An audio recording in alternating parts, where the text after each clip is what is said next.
Nakalabas ng bansa pero naharang sa airport sa Amerika si Royina Garma, ang dating police colonel na nagbunyag sa umunoy reward system sa giyera kontra droga ng Administrasyong Duterte. Inaasikaso na raw ang pagpapauwi kay Garma sa Pilipinas at oras na mangyari yan, aalukin daw siya ng Justice Department na maging state witness. Nakatutok si Tina Panganiban Perez. Paghayag ngayon ng Department of Interior and Local Government. Nakalabas ng bansa si dating Police Colonel Royina Garma.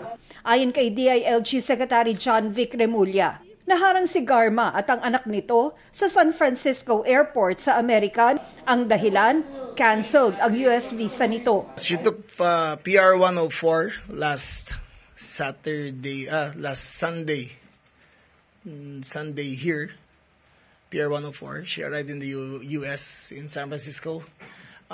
Wala siyang hold departure order. She's not been charged with a crime, kaya pwede siyang lumabas ng bansa. Kasama niya ang kanyang anak na babae. Hindi malinaw kung paano nakalipad papuntang Amerika si Garma kahit kanselado na ang kanyang US visa. Apparently, in the course of the hearings ng Senate, her visa was canceled. So, nagbakasakali yata siya na pumunta ron, dumating siya sa Amerika. Ang USINS ang nag-flag sa kanya, detained sila, and they're in the process of being sent home here. Inaayos na ng Bureau of Immigration ang pagpapabalik sa kanila sa bansa. Ayon kay DOJ Secretary Crispin Remulla, oras na makabalik ng bansa si Garma, aalukin nila itong maging state witness. We intend to offer her witness protection for that matter. At least for the matters that the Quadcom is seeking from her. And of course, there are other things that we are conducting. Ang purpose naman ng case build-up is to make sure that those cases to be filed are strong cases. She may be part of it in one way or the other. There's no case against her. Pag uwi niya dito, she can just go home. She can, but we will offer her protection.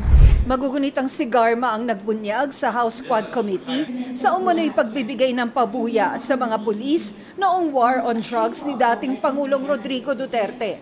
May nakatakda dapat na hearing ng Quadcom bukas, pero ipinagpaliban muna ito dahil may kinukumpirma pa sa mga testimonya ng ilang testigo. Pero nagsabi kagabi ang dating presidential spokesperson ni Duterte na dadalo sa pagdinig bukas ang dating Pangulo. At nang malamang kanselado ito, sabi ni Panelo ngayong araw, tutungo pa rin daw si Duterte sa Kamara bukas upang komprontahin ng Quadcom sa pagpapaliban ng pagdinig nang hindi raw sila inaabisuhan. Gusto raw ng dating Pangulo na mag-schedule ang mga mambabatas ng 10 araw na marathon hearing.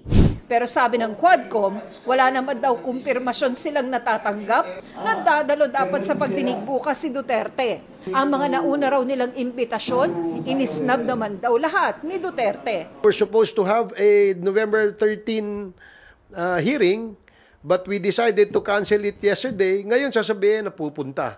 Ano ba talaga, kuya? Hindi rin daw totoong wala silang abiso sa kampo ni Duterte dahil nagpadala daw ang Quadcom ng sulat sa kanya na postponed ang hearing bukas.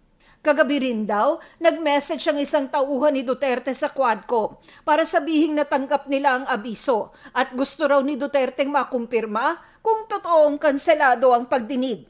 Sa social media lang daw nalaman ng mga kongresista na balak ni Duterte na humarap sa Quadcom bukas. Bakit sa social media namin kukunin yung confirmation, di ba?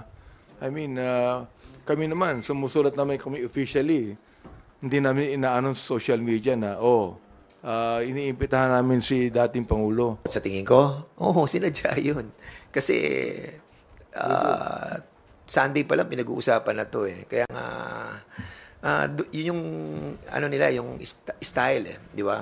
And to make it appear na tayo yung umaatras sa ganitong klase ng invitation. Ayon sa Quadcom, hindi nila pwedeng ituloy ang pagdinig bukas para lang kay dating Pangulong Duterte dahil hindi lang daw ito ang imbitadong magsalita. Isa pa, may 3-day rule ang Kamara kung saan kailangang abisuhan ang lahat ng dadalo sa isang pagdinig 3 araw bago ito idaos. Para sa GMA Integrated News, Tina Panganiban Perez, nakatutok 24 oras.